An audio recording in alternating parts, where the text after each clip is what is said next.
But Trinidad Chambliss, he doesn't need to be discounted. This wasn't a player that Ole Miss just went and got after spring practice. I was going to say, is this a Cam Ward, Incarnate Ward type of situation for Ole Miss, where you have a guy that's kind of coming from an unknown school, right, and had success, but you think, well, he played at a lesser level and he can come in and make something and show something. I mean, it wasn't just Ole Miss that was going after this guy. There were a lot of other SEC schools that looked into Trinidad Chambliss, and obviously Ole Miss ended up with him. And that, I think that's a big question to me, is if Austin Simmons is hurt and can't play, can we trust Trinidad Chambliss?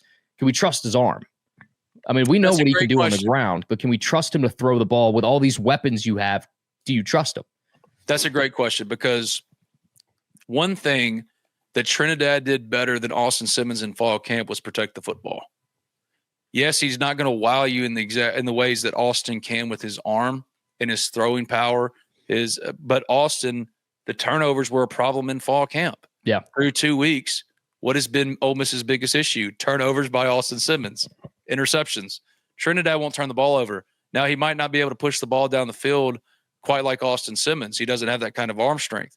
But certainly, if he had to be in there and play and really carry the load because Austin isn't fully healthy, I think you just see more of a run-heavy variation with some different type of passes mixed in.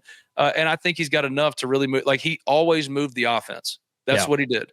Even when it didn't look as spectacular in the spectacular plays of Austin Simmons that he can create, what Trinidad can do is protect the football and really move the offense. And let's not forget, at Ferris State, he was a 3,000-yard passer, 1,000-yard rusher. This kid has real juice.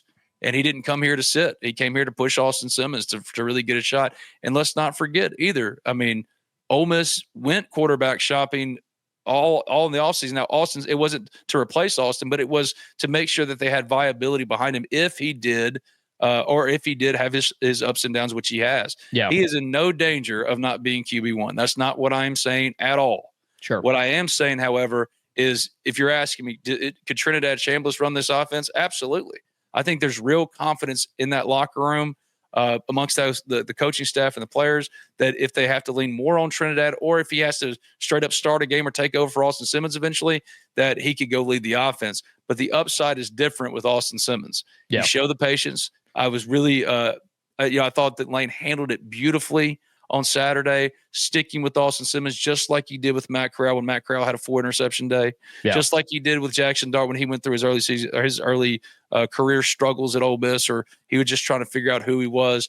Austin Simmons is dealing with the same thing. Trinidad Chambliss, if he does get some real run, there is complete confidence that he can contribute to real winning football for Ole Miss, and he's a better option than anything they had coming out of spring. I mean, in spring, it was A.J. Maddox, who's the fourth-string quarterback now, and Pierce Clarkson from Louisville, who I think is now backing up Nico at UCLA.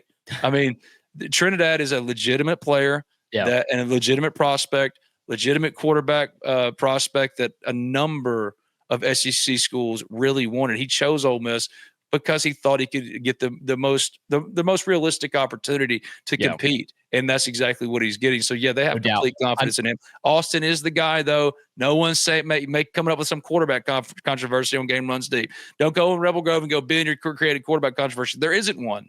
No, I don't think anybody thinks there is. But if he's not healthy enough to play, then you got to talk about it. And if he keeps throwing interceptions, right? When all you need is a guy to protect the ball, that could become a conversation. It's not a conversation yet, but certainly for this week in the health of Austin Simmons, I think you'll see a little bit more Trinidad Chambliss, sure.